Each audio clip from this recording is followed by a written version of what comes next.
So welcome to the operator meeting, everybody. My name is Catherine O'Hare Rogers, and I'm the Vice President, and I'm the Compliance Officer for MARR. So a lot of you have seen me come through your homes. Um, we have another contractor too that goes through and helps, and Kelly's going to be going through homes too, doing reviews. So I wanted to start off today's meeting by introducing actually last month's Operator of the Month. From Gracious Homes. She couldn't make it last month. Grace, are you on here today?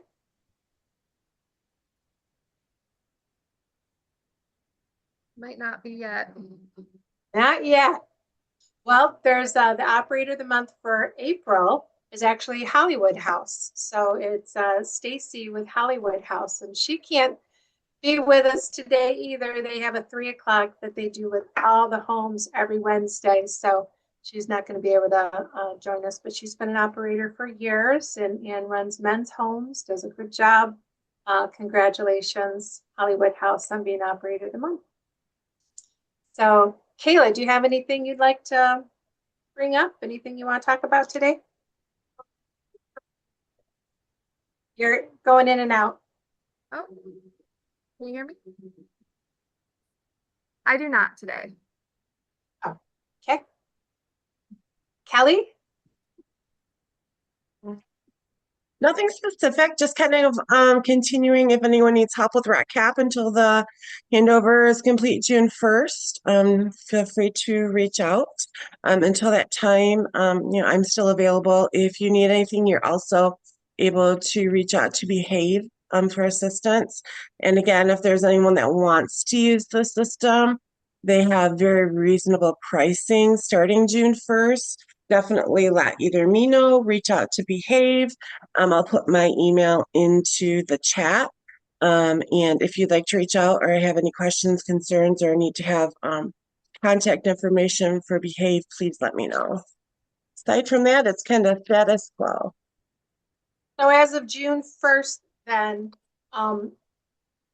unless an individual actually does contract with Behave to have access to the platform, they're not going to be able to have access to the platform anymore for their residents either. Is that correct? That's correct. Yep. All right.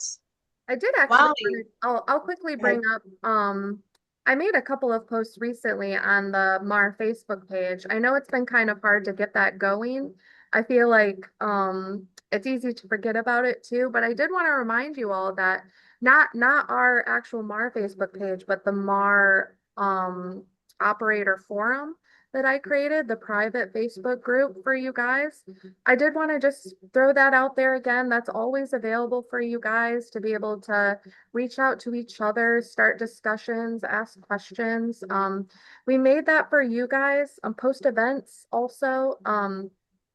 If there's anything that ever comes up, but like there's new operators in there as well. If there's any like tips and tricks or just simple little posts that you want to start conversation in there, we definitely appreciate it. I know no one ever wants to be like the first one to start a discussion, and maybe not everyone's on Facebook all the time, but that would definitely be a helpful group, especially for new operators to ask questions and receive feedback. So I just definitely wanted to throw that out there again and remind you guys of that. The link to it, if you're not on it yet, is always in my post-meeting follow-ups, my emails that I send out. So. Yep, good reminder. Thank you, Kayla. I did see that somebody was asking any recovery things going on. Usually September's recovery month, so usually you hear a lot more about recovery events going on in September. I know UFAM in Lansing is May 14th, but depending on what area you're in, there's going to be different opportunities available, or start something yourself, right? So, great. Wally, do you have anything you'd like to bring up? Hi. Well, just in addition to what you just were talking about, we have been sending out some information on webinars and trainings that are free and get an awful lot of them that come across our computers, our desks, whatever. And the ones that we feel are really, I don't want to use the word appropriate, but that the providers will be interested in, we send out. And they're pretty much all free too. I think there was one that we sent out. Kayla, I don't recall if I know I saw it on there, but it was a free opportunity to get CEUs. Yeah.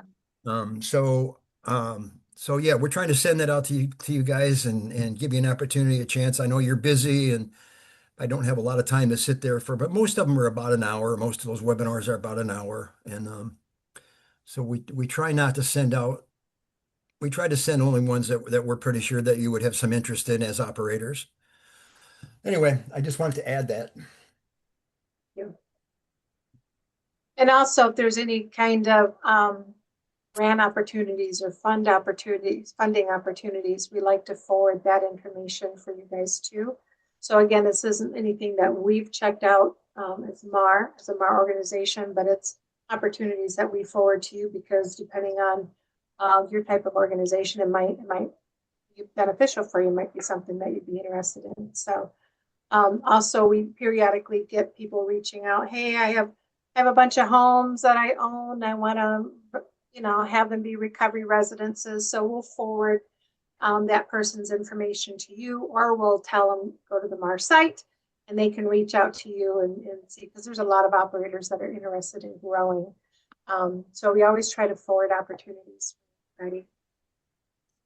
So, Jeff, are you in here? I am here. I should be here. So I just remembered too, the NAR conference is in Florida this year in September. So did you want to talk about that? It's going to be the best conference you guys have ever been to, as opposed to going to in a oil field in Ohio. This is going to be right at the Atlantic Ocean in Fort Lauderdale, literally right on the ocean at the Hilton down on 18th Street.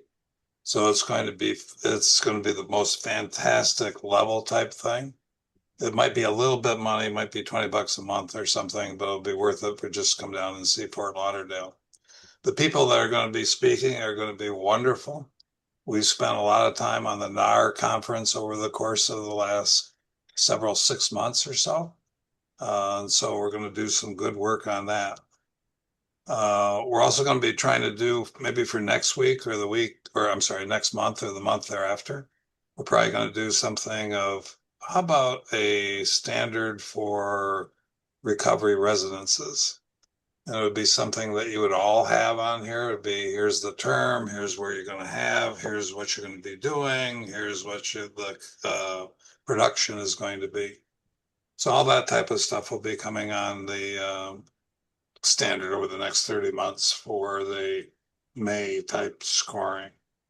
Other than that, I don't have much other than I'm back medically in the person today. And so if anybody has any issues, please give me a call. What do you mean by other than that, Catherine? What do you mean by medically back in the person? What are you trying to tell everybody? I had a stroke in January for about 3 weeks. And as a result of that, I probably lost 20 pounds and got a little bit better. So anyway, that's what happened to me in the month of January for me. In April, though, I'm probably 25 pounds less money and doing some work on our January stroke thing. Well, thank you for sharing that. So if people are wondering, sometimes words don't come out the way you'd like them to. So, but feel free to ask questions. If any of us say something that you're not quite understanding what we're asking or whatever, please reach out and just say, what did you just say? Or, so we can give clarification. So thank you again, Jeff, for sharing that. So we talked about the seminars. I wanted to talk briefly too about safety. So we're in April. April means showers and warmer weather, and it means storms. So we had some horrible tornado activity down south in Three Rivers and stuff last month, very early. It's not something that typically happens. early March like that. So I wanted to kind of bring up to make sure that everybody is aware and everybody should have plans in place. But do you have something in place for your homes? Do your individuals that live in your homes, do they know where to go if there's a tornado? Like maybe you have signage on your walls, but talking about it at a meeting, at one of their home meetings, and say, hey guys, hey, if there's a tornado warning, this is exactly where you go and exactly what you do. It's really important to review that information with everybody. You got strict policies too, maybe on, hey, you got to get out there and do job search and stuff. But if there's severe weather, make sure there's clarification that you're not expecting and forcing them to stand out there at a bus stop, and if it's dangerous for them. So make sure that you have plans in place for your individuals as we're coming into this season. And one thing, I worked at Hope Network for 20 plus years. And one thing I was wondering, and I didn't do this one with our recovery homes, but all the homes that we ran at Hope Network, they all had to have like an emergency bag. So we had to have like flashlights and like those blankets that look like tinfoil, just emergency stuff, just in case the power goes out, and just in case it's, there's issues. Do you have an emergency bag? What do you think about something like that for the homes? Or do you think somebody would just take it and just walk off with it? So does anybody have a good plan in place, or has anybody been reviewing weather conditions and what to do with any of your individuals in your homes? Feel free to speak up and share what you're doing. Hi, Hi. So I'm so sorry. I didn't mean to interrupt whoever I interrupted. I'm Chelsea with Healthy House for Women. We have emergency lights that stay in all the individual rooms that we check and make sure the batteries are updated on, and we have storm procedures that we review with the residents every time a new month comes around. Thanks. So that's what we do. Patty, I know you got something to talk about. Coming from Three Rivers, you had tornado activity. Yes, we did. We did. I do speak with the girls pretty often and tell them not to be storm watchers and to run down the stairs if the sirens are going off, because they tend to want to watch it go over the house. So we did have we did have four ladies home, and I'm sorry, four ladies at work, which was scary, and one lady home when it went over the house. And she just literally called me, I wasn't there at the time, and said, Patty, a tornado just went over the house. Well, we were so blessed because we probably have about $35,000 worth of damage, and but the house is intact, and next to us and down the block they were just mutilated. So it was kind of scary, but it was really nice to know how well our house is built, and to also do review the storm procedures more often. I mean, before I said, we didn't used to have tornadoes around here. It was not common, but it is common now. So like I said, we do have a place downstairs, extra mattresses down there, blankets, rugs. I just said, take a bunch of them out and just sit on the floor and wait for the storm to pass. But so yeah, it's getting them to do it that's the problem if I'm not there. But at least they're trained. At least you're letting them know. You have no control over what you're going to have those storm chasers and storm watchers. And my daughter's father was like that. There's a tornado coming and I'm running in the basement and screaming, and he's out on the balcony taking pictures, and it's just like, you can't control that. But if you remember, like in school and stuff, we all had to like sit up against a wall, and we put a pillow over our head, just to kind of show them that or get under a table or something. So just educating them on what ifs, hopefully, but for it to start that early, who knows when the weather really gets bad. I mean, it was in the 30s earlier today. So, but it's once the weather starts warming up, we could see a lot more storms this year. So anybody else have anything they want to? Well, I found that for most of my properties, it's a more of a default instructions of going to the basement. But then as we were going through that, we realized we did have one house that doesn't have a basement. And so I was like, oh, wow, actually, certain locations you have to have special care with to go, what do you do when you don't even have the normal ideal default of basement? And to be extra conscious when you have those kind of setups. So Because stay we've away actually, from windows, right? correct. Yeah, look, yeah, that's exactly what we did is we said, well, where your laundry room is in the center of the house. There's no windows in that area, no sharp objects. That's the most ideal place to be. Yeah, that's a good thing to bring up. Yeah, because some places don't have basements. And even if they Mhm. do, maybe you want to make sure you're away from the windows, right? So anybody else have anything they want to bring up, or anybody else's home got were you part of the tornado situation last month?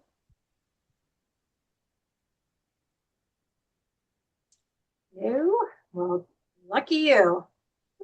So, all right. Anybody else want to bring up anything? I can think of some issues on the instruction. Whenever you come in to send your recovery residents, it would be good to have like just general standards for things like what happens if somebody becomes SUD? What do you do with that person?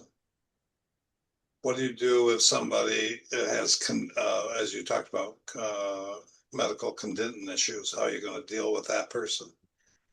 How long is the person going to be there? What is the length of time that the person is going to be? What happens if the sum was supposed to be going 3 days for recovery residents and only came into 2 that week? Those type of conditions that you have to come in, I think will be helpful for you. My thought would be, I think it would be good if we could maybe come together with a template of here are like the little things that you should have. And they would all come from the NAR standards, the MARR standards of here are the things that you have, permanent residents, the amounts you're going to pay, what happens if things happen. So I know Jeff, I'm going to interrupt. You're talking about intake packets. Yeah. So he's talking about the next subject. So hold that thought. Is there anybody else that has anything on safety related that they want to talk about with their homes? Anything you're doing? Anything that's going on? Do you review safety issues and tornadoes? And this is where we go if there's a fire. Just so you know, Catherine, all those things are also in the template thing. Everything that's going to be for the template thing is all going to be in writing. It's all going to be part of the standard thing that they talk about before they walk in the first door in. So that would be my thought. Anybody have anything they want to bring up that you're doing at your homes regarding safety? We do a safety orientation during their admission. So we go over all of the, fire, tornadoes, and then of course as seasons change, we go over them again. Being close to 3 hours recently, that made us really look at what we were doing, were we giving enough education during that different times to make sure people were safe. So we kind of upped what we're doing because of watching that situation. That's a great idea. Intake packets during the intake time is the perfect time to say, well, this is where the Narcan kit is. This is where you go if there's a fire. This is the meeting location. This is where you go if there's a tornado or whatever the expectation is. But people need reminders because intake time is very overwhelming because you're trying to fill all this information into their head in such a small time. And they're just trying to get over the fact that they're living in a recovery home, sharing a room with somebody that snores. So it's can be a difficult time for everybody. I find with my organization really the safety point that we bring up the most often or are the most aggressive at communicating actually has to do with locked doors. Because we find that a lot of places, especially the men's houses, they're like, well, there's 8 guys living here. We're not worried about a random person on the street coming in and taking the TV because there's all kinds of guys here. We would know. And what we find, no, well, what about the situation where someone no longer lives there most of the time because they relapsed, and now it's now in the middle of the night and they're highly intoxicated or high, and they still believe they live there because they're not in the right mind, and now they're strolling in the house, falling asleep in their bed or falling asleep on the couch, and you wonder, who is this or why are they here? And that's usually where we come into the biggest problems with safety is that issue. That's a good point. Yes. Or they're not under the influence, but they know how that home runs and they know they don't lock those doors, right? And they know Yeah, so and that so happens keeps his too. wallet. He knows so and so keeps his wallet on the dresser, and he walks out with the TV and the gallon of ice cream they leave in their fridge. So yeah, so that's a good point. Good point. Kim, Thank did you you. have something? Kim, Somebody had their hand Oh, raised. yeah. I'm sorry. I don't have my camera on because I don't feel well. And I look like I don't feel well, so I don't have my camera on. However, some of the issues that I prepare them for is if in a storm, like the electricity goes out, the refrigeration and the things that are in the refrigerator is an issue, because like if their food spoils, that's all their food, that's all their money. What is it that they would want to do with that situation? I try to get a generator in there if it's gone more than 24 hours, to at least keep the refrigeration going. So that's one of the things that I do for them. But that's an issue because the electricity goes out for different reasons at different times, not only Right. with the storm. So that's a Yep. safety issue. Jason? Thank you. Mhm. Yeah, I have a question regarding the door locks. The people that use them currently, I'm thinking about switching over to key coded locks as well. But I'm Yes. wondering, what's the easiest way to identify or give a code to a resident? And then if you have to take them off, how do you go about doing it? Do you have to manually enter it into the lock, or can you do it? Is there an app on a phone or something? What's the easiest way to go about it? Last four of their social security number is Okay. the best practice, I believe, because they all know what it is. Yep. That way, if somebody leaves, some places do one code for the house, but when if somebody's exited, then you got to change the code and you got to get a Mhm. hold of everybody and they're at work, and Right. so letting everybody have their own code, and maybe staff, there's one code that all the employees or staff use for that home. And then So that way, is there a then when brand they of, leave, is there a when they brand that leave, allows you you to can have just remove it multiple? out. Yes. Most Um, of them carry like 30. You can do like Oh, 30 codes. perfect. Can I they're ask different. one? They're different. So make sure that you check, because some only allow like 6, for example. Yeah. Okay. So you want to look at I might that. suggest Preston Smith talk on that because I think he had a discussion a couple months ago about He using did. right email thing and using one at the least price, right, Preston? Yeah, correct. I use my organization uses Schlag locks, and depending on the finish, they go from $110 to I believe $135. This depends on if you want the boring matted black or if you want the shiny brass or nickel plated. So that's between 110, 135. They, I do get they are dependable. I mean, they do eventually wear out, but I find that they are dependable, so I don't complain when it's time to buy another one. Okay. They last. They have 19. The Schlag ones I use have a 19 code limit on them. And as far as adding a code or deleting a code, after you do it 2 or 3 times, it literally takes maybe 20 seconds to Okay. add or to delete. So it's very user friendly. I have heard about ones that are Bluetooth or enabled where you could probably use a phone, but those I believe are over $200. And Okay. I'm not familiar with them other than that yes, the ability's there and they are more expensive. Also with Schleg, I'm sorry for interrupting. This is Kim from Kim Case. Also, they replace them for free if they go out. Oh, Wow. okay. Just FYI, I've had a few of them replaced. Our lock system at our house is a biometric, so it does the fingerprint. Oh, And that's we really use cool. we use the Lockly app. And so I actually see when they get home, like they use their fingerprint. And then when one of the girls decides to leave or they complete, I just erase it. And it's just like a quick 5-second scan to get them in. I set their name to it every time they get in. And then if they leave the house, I just delete them and they're gone and they can't get back in the lock. So What does that cost, if anything, Samantha? it was the app was free with the system through the lock system that we bought, and it was like $180. What's the name of that? Lockly, Lockly.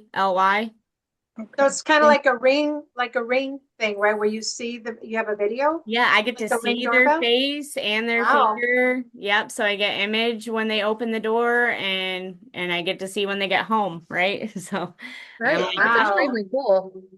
yeah. Now, what about? And Oh, sorry.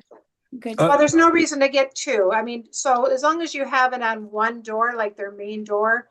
So it's not something, Jason, that you would need to make sure you put on the back door as well. You Okay. would just I was have, gonna say. this is the door you guys go in and out of. This is the door, the other Right. door will remain locked unless they're outside smoking or whatever, but. Yeah. Um, Okay. sorry, what else were you gonna ask? Well, I have sliding glass doors on the back of all the houses for them to go in and out of for the smoking area, and I'm wondering if, do we keep that locked at all times, or do we make them just walk around to the front, or? That's up to you. Okay, all right. I mean, It's not a and you're standard that and we you're have in to. Boyne City, so you're not in the middle of Detroit or or Yeah. in a bad area. And there's bad areas in every place, but I don't think that that's something. I think it's a good idea. Like at night, lock it. Yeah, I was gonna say maybe a And you don't time want frame. Yeah, time frame on you don't want people just sneaking out in the middle of the night either, sneaking back in because you keep it unlocked, right? So They would never do that. no. Boyne City, Jason. There's no crimes in Boyne City. No. Nobody ever I'm sneaks sure out. there is. We have a time limit for like when people are allowed to go out and smoke on the back porch. They're not allowed outside after midnight. Like the back door has to stay locked after midnight. We have a camera back there that takes snapshots and notifies us when there's movement. So that's kind of how we do it. Okay. You have your curfew where it's, lights out, everyone's expected to be in their room, some places are, yeah. So concerning the hi everybody, I'm Brenda from Latitude Recovery Services. For our door locks, one of the things that we set ours to do is within like 15 seconds or 20 seconds of them exiting, that door automatically locks behind them. And so they have to re-enter their code to get back in. And then on our alarm system at one of our homes, it also tells us when our residents are exiting and when they come in. Okay. So we use that keypad system as well. What's the name of the system that you use? I think it's Slag as well. Is it?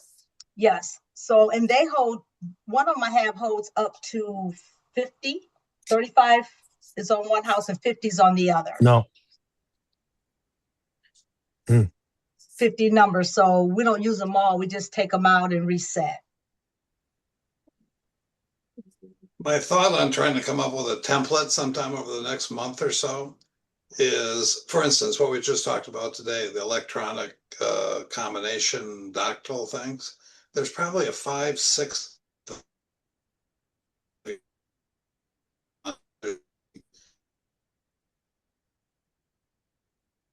cap saying, here are the 3 different things we do at Schlage. Here's the other one they do at Jason's. Here's the other one over here. To have those kind of examples of what you folks are doing going forward, and here's some real cheap ways of using something, or here's the two different ways you can go, and here's the cheap one, here's the one that's the more Cadillac version. But anyway, that was my thought going forward, to have something on that. There are still operators, believe it or not, that do use just a regular doorknob, and they give everybody a key to get in and out, expecting to get that key back when they leave. Of course, you don't know, they're going to make copies. And then they got to pay to have the doorknob rekeyed, right? So such an expense. And there's, I won't say their name, but I walk around with this individual every year, and I feel so bad. He's got this huge key ring for because they got all these homes, and he's got to try to find the key for every. And I'm like, you guys, come on, but the organization doesn't want to pay for the keypad ones. But that is the best practice. It really is. And allowing everybody to have their own 4-digit last four of their social, so they don't have to, think about it. They know what it is. But yeah, great discussion. Thank you. The next thing we wanted to talk about was actually intake packets. So we had our team meeting earlier today, and it was brought up. Intake packets were brought up because everybody does something a little different, and depending on your organization, what level you are, there's some organizations, their intake packets are like 50 pages thick, or there's some that maybe only have like an 8-page packet. But there's specific questions that's really important. And it's not part of the standards where when Kayla reviews documents, you have to make sure that there's certain questions that you have to ask. It's not that detailed. So she reviews stuff like according to the MARR standards. But as operators, it is really important that there's certain questions that you are asking individuals. You're doing a phone screening before they even come through your door. Certain things you want to know, and to see if they're even appropriate to come to your home. And then when you're in your home, you want to make sure that there's certain questions that's on your intake packet as well. That mental health diagnosis is a very big one. Glennis, are you on here? Yes, I am. Glennis, I'm going to hand this over to Glennis because she had a really good discussion and brought up a lot of things that it's important for operators to know, and something to consider adding to your intake packet of things that isn't, if it's not already on there. Go ahead, Glennis. And I think I see a lot of differences between larger organizations who have recovery housing and the smaller independently ran recovery housing on what that intake packet looks like. And I see somebody just put on here, they've gotten theirs down to 42 pages. Was it 42? Yeah. Thank you, Nate. Was it Nate? We're down to 42 sheets. And Nate, who are you with?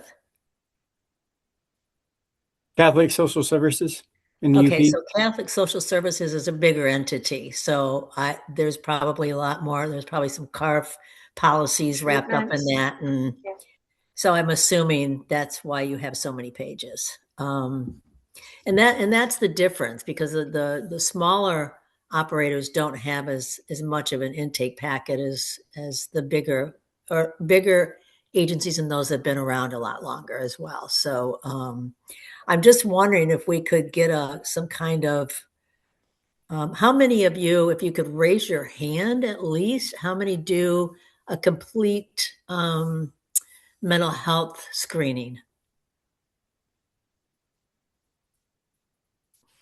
Let's see. Okay, one. What would you consider a complete mental health screening? Well, I mean, you want to find out every information that they have on any kind of mental health they've had, any kind of hospitalizations they've had. If they have a case manager that's maybe they're a CMH client, do they have a case manager that's already, taking care of their mental health? I mean, it's a complete screening. Where are they on the screening in terms of the 4 quadrants? service for services. So I guess those are some of the questions that we would ask. What is the diagnosis? When did they get it? How long have they had it? Just you can find different screening tools to use, but it's important that you use one. So I don't have a good handle on yet who does the screenings for mental health. What's the percentage of people, if you get 100 people, how many you think might have some medical issues that comes on with them? Well, Co-occurring? well, Probably in 60. yeah, it'd be co-occurring, or in medical is a different thing, but yes, you got to have the whole medical thing as well. The reason I asked, I had talked to one of the 1,000 physician units in Michigan that does that stuff, and he told me two things. One is, he said it's probably about 40% they tell, but it's probably 100% that actually makes that level going in. So there's always some people that'll have some type of psychiatric issue. But he said there's probably like a third to 40% of the people that really need some help with it. So I don't see a lot of hands of people who actually do the mental health screening. So I'm surprised by that. Yeah, I know Recovery Road, we don't do a full scale, but I know that the person that does that for me, she does a lot of questions to but they're kind of surface level questions of, do you have a history of that? And then a lot of the questions are more of gauging your willingness to be in a recovery program. And so it's more of just to create a top level impression to see if we're a good fit for them, and are they a good fit for us, versus turning it into more of a therapeutic level. And so that's why I didn't raise my hand when you asked, because it's not at that level. It's just at a assessment level. Yeah. Yeah, you're a level 2 as well. Yeah. So that makes it, I think that's what a lot of them do. Do you have a history? What medications are you on? But a red flag could be for an operator if they have, and this is a phone screening. This is something you do over the phone, so you get to kind of know the person, so you can determine, are they appropriate, for our home? But do they have a guardian? If they have maybe they have a guardian and they have a payee, well, then you've got to kind of ask yourself, are they going to be independent? Are they going to be able to cook for themselves? Are they going to be able to go on job search and get to meetings? Or do they need a little bit more hands-on, which in that case, they might not be appropriate for your home. And then if they have, depending on the severity of their mental illness, that's stuff you want to know as well, the different quadrants. That wasn't something that I had no idea when Glennis first brought up, well, there's 4 quadrants. I had no idea about that. And there was specific things that we asked, but if I had a referral, for example, from Pine Rest, which is a mental health place, I get somebody calling looking for a bed, I'd ask, well, so what brought you to Pine Rest? And if they said that they tried to commit suicide, these are all red flags that, okay, did you have a plan? Did you act on it? These are things you want to know, because how maybe this person, are they going to be stable enough on medications, to come into your home? Or is that something you're going to have to worry about? So just things to consider. Definitely. Do they have gang affiliation? That's another one. If you want somebody in your home that's, maybe they came from prison, they've got gang affiliation, and there's a lot of different things. There are a number of responses to that question in the chat right now. Yeah, I see that. I feel like we're looking at this not just because we're trying to identify what their mental health is, and I think I see a lot of people saying to see if they're a good fit. I think we do good fit on everybody. Are you a good fit means a lot of different things to a lot of different people. But I think the mental health piece is more, for me, And I think for a lot of other providers who I know have been doing it for quite some time, is it's a liability and a safety issue. It's a safety issue for that person, and it's a safety issue for all the people in the home. So I think that when we talk about this, it's not like we're trying to identify with their mental health, but can we provide the services that they need? And do they have maybe a CMH counselor that they work with, that they will continue? We know that they've got to continue working with them.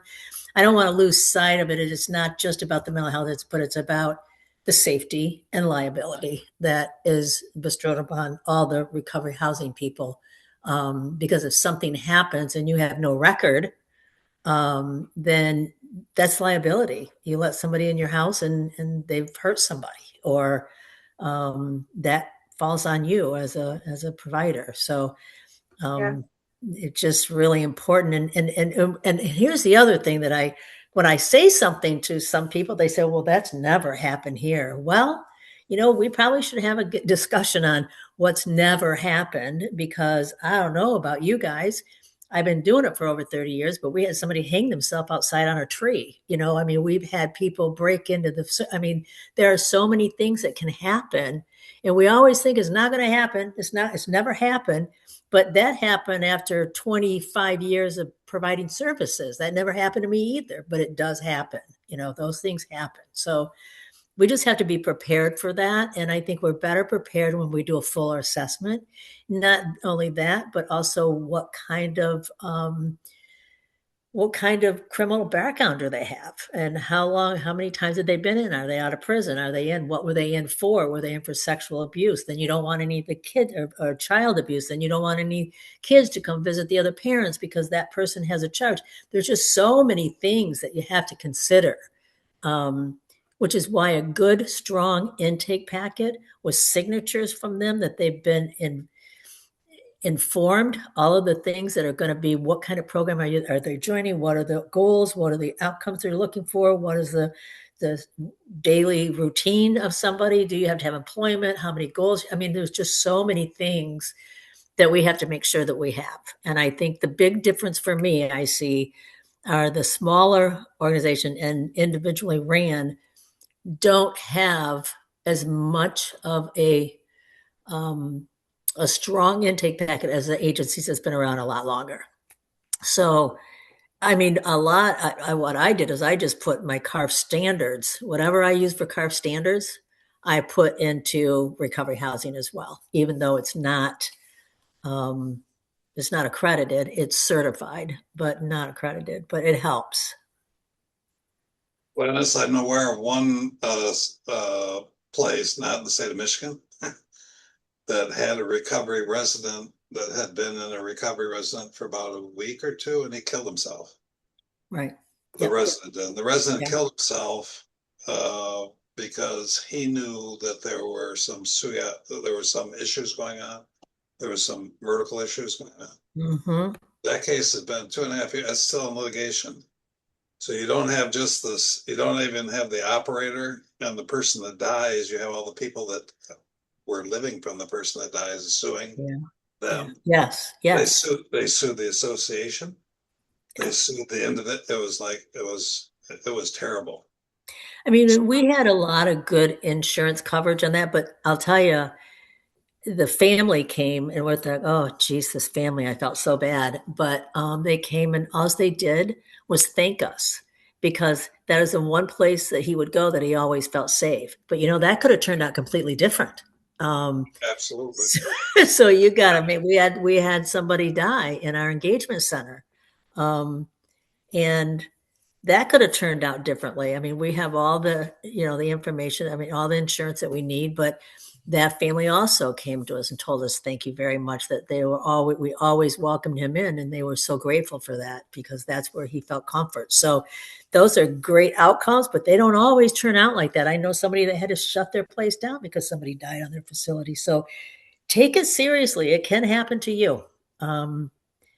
And just because it hasn't happened yet doesn't mean it isn't going to. So that's, just something to consider. And I think it's kind of a wide open channel too. It's, we can set standards for that, but when it comes to mental health, just like SUD, it's the same thing. You just there are always going to be outliers. I mean, we ought to always maintain that nobody could come into our facility with a mental health diagnosis unless they were stabilized on medication. And that went sour on us a couple of times. It didn't matter. So you really need to be careful and protect yourselves. And you can do that and protect yourselves by having the backup paperwork that shows that you did the evaluations. Yep. And that they were done appropriately, and that's, Jeff, you can speak to that better than I can, but that's your backup. That was always our backup. If we had it done of our evaluations properly and, using, That's assuming they're telling you 60 the years truth during the extension to do intake. that. It's assuming they're telling you the truth during the intake.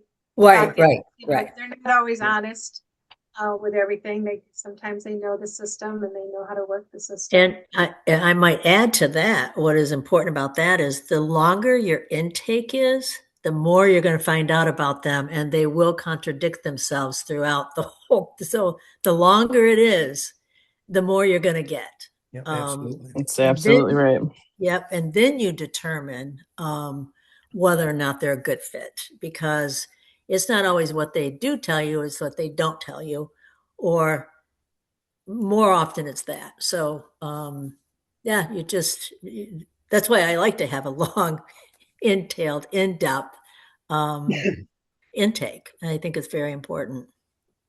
So that's a good thing you brought up too, Glennis, is then you said then you're going to realize, you'll see if they're a good fit or not. So for the operators, so let's say you go through the whole intake packet and you realize they're not a good fit, but you know what? They're already in the house with their luggage, and now you're realizing they're not a good fit. In some places, they'll do the intake the following day because it's so long. Oh yeah, you can't depending do on that, when they come in. So what do you do? What does an operator do? Now they've got somebody in their home, they finished the intake, and they're like, this guy isn't a good fit. Well, you What's ask the a next lot of step? those. You ask a lot of those questions on your screening. Somebody said on here they do a phone screening. That's what we did. We did a phone screening, and you took care of the mental health piece. You took care of the legal piece. You took care of the employment piece. I mean, on your phone screening, that's how you take care of that. Then it doesn't come into the agency without it. Yeah, we do multiple interviews before we let them in the houses. Yeah, yeah. Yeah, that's what my housing coordinator does. It's a two-step phase. There's the application phase where they do all these questions and they fill out these questionnaires. And depending on if they're coming from being incarcerated, Pine Rest, or a treatment center, that application actually has a section for the caseworker to fill out. So now you're getting the caseworker's viewpoint and the potential resident's viewpoint. So I'm going to throw this. If everything works out well with that, then they're accepted into the program, and that's when you do the orientation for getting them into a warm welcome and ready for the house. And just throw in there too, when you say you're not quite sure what she asked, I would know what she asked, Preston, for your own, because you're the one that they're going to come back on, nobody else. Because don't you own it? Correct. I own it, and I'm not 100% naive. It's just that I reviewed it when it was created, so I can't remember from 2 years ago what it was set up with. But do you go back and look at files to see how your staff are putting all that in files? No, because they're more qualified than me. My background isn't recovery health or mental health. I just enable people that are professionals at that to do it. So yeah, there's not a lot of added value for an idiot to tell a genius what to do. You're not an idiot, and everybody makes mistakes. I'm the idiot. And everybody makes mistakes. They're the geniuses because they know how to do it. Preston, I think, has a master's in engineer. He's not stupid at all. Well, I know it's not even about that, really. It's about people get busy and they don't always complete the paperwork the way they should. Those need to be looked at probably every 6 months, just to make sure that all your documentation is tight. Because that, again, things fall back on us, and we don't want that to happen. I see somebody doing a thing all the way up the screen. The reaction. Maybe that's the wrong hand sign, you all. I was trying to put my hand up. I have a question. I have a question. Go, So Brenda. we're talking about individuals that come into our program, and we do the phone screening. You know, we talk to the case managers, and one of the things is they are doing their job as well to get the person moved to the next safe landing, right? So we may not always get a full picture from our experience, even from the case managers. Yep. So that's very frustrating. I want to hear some suggestions on once they get in there, and for the first 3 weeks they've been doing really well, and then they start to decline in their mental health. Because I always tell my staff, we are not a mental health facility, nor are we a shelter. We do recovery. That's what we do. And so when your residents are declining, what are some of the things that you all do to address that and get them to the best level of care? I'm not talking about going back into inpatient, but I'm saying, what are some of the things that you all do to try and stabilize them or move them to the next best place of care? That's my question, to help me. And if I can just say, that's a really good question. And I hate being on the other side of a dump job, because that's what I call them, because they will dump clients on you because they've got to get them out of their facility and they want to move them on. They don't always. Has anybody done from a treatment center, done a site visit on your place? Very rarely. They don't know what we have. They don't come and look. They're just going to send them to us. And that I like to do site visits to see who are we sending people to, right? But the thing is they're always going to just tell you what you probably need to hear and not tell the whole thing, which is why you need to talk to the client, not the case manager. You have the case manager have that client call you back and you ask them all those questions yourself. And we do. We ask all of those questions, but sometimes once they get there, like he says, sometimes they're going to tell you what they tell you on this phone, on your paperwork. It says one thing. 3 weeks into their stay, they start declining. Is it always mental health, or is it just addiction? Because that happens too, people who come in and they're all gung-ho for the first 3 weeks and then they're ready to go. So they start acting out, and that's a lot of times that's their way of saying, see, I told you guys you weren't going to you can't keep me. You don't know what you're doing. So they put it off on you and then they want to leave. But I would absolutely. Do you have a contract, a person that you work with? Like we work with Packard Clinic, and we will send them to the clinic and have them do an assessment with the psychiatric there.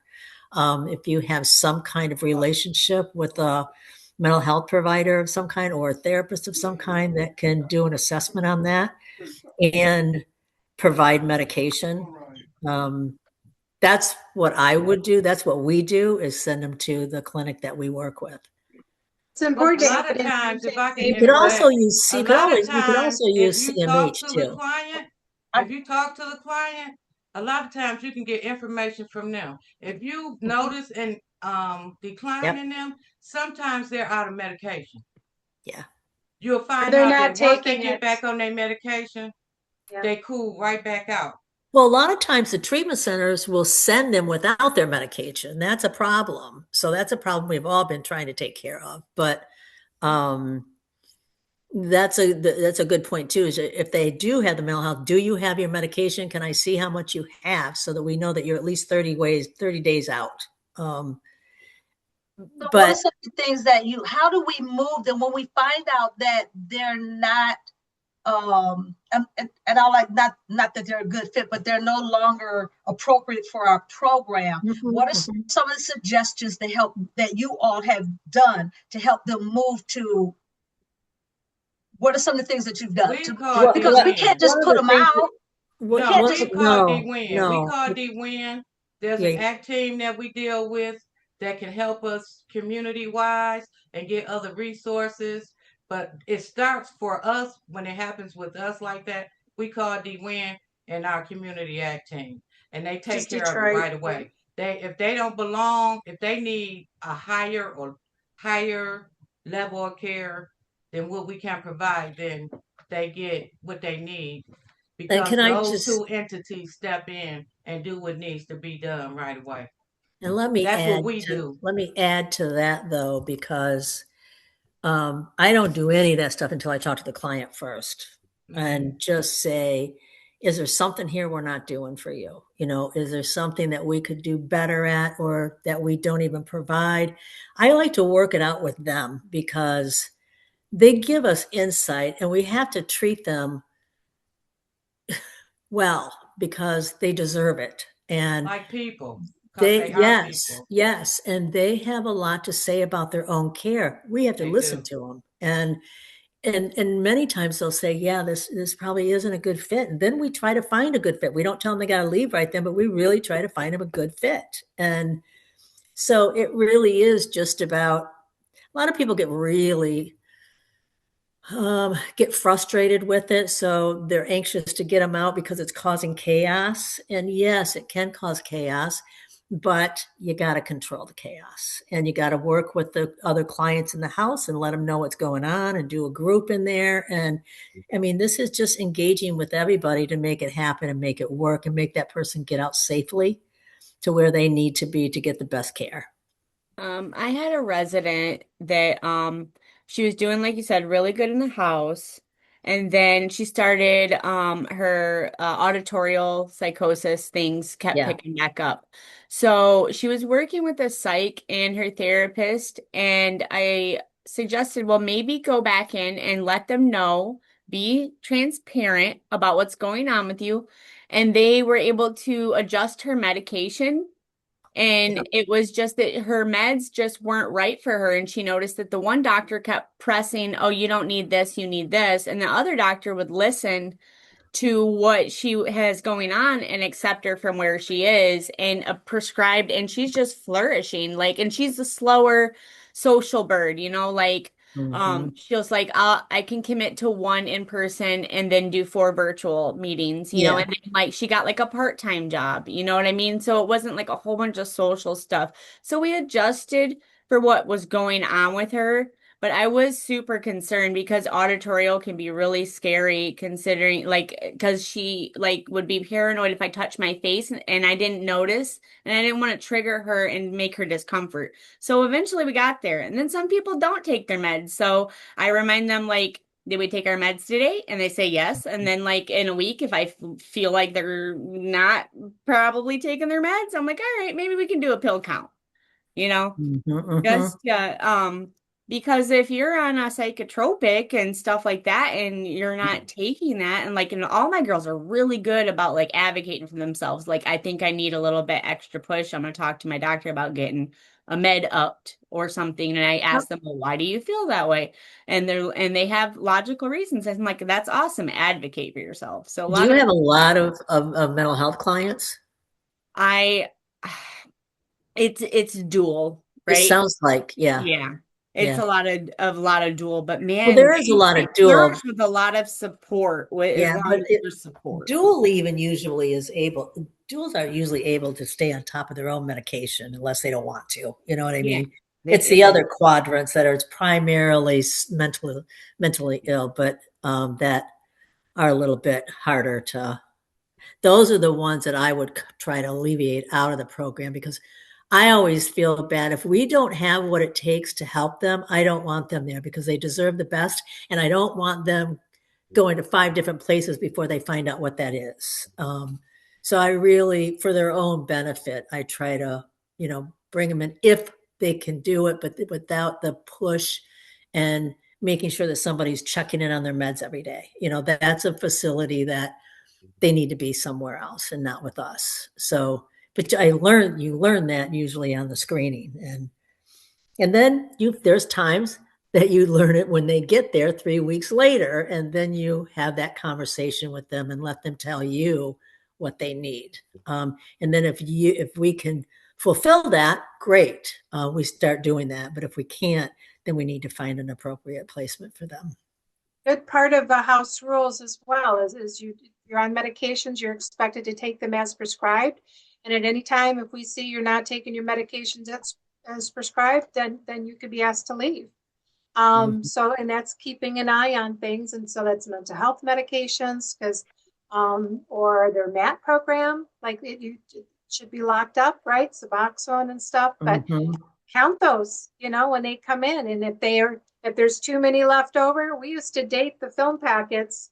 They took 2 a day. We would put in permanent marker the dates on there, and they had to take them in order, because if they're not taking them, maybe they're using, and if there's too many gone, they could be selling them. So, it's important to keep track of the medications. There's no one way though, but good questions, Brenda, and great conversation, everybody. It was after 4. So, tomorrow's the lessons learned at 1 o'clock. Hopefully everybody can attend. Something else, you can still continue the conversation. Please come tomorrow. Please come tomorrow. Continue this conversation tomorrow as well. Yes. Yeah. Thank you, everybody. All of you that are Michigan State footballs can go away. University of Michigan, critical team. Bye, everyone.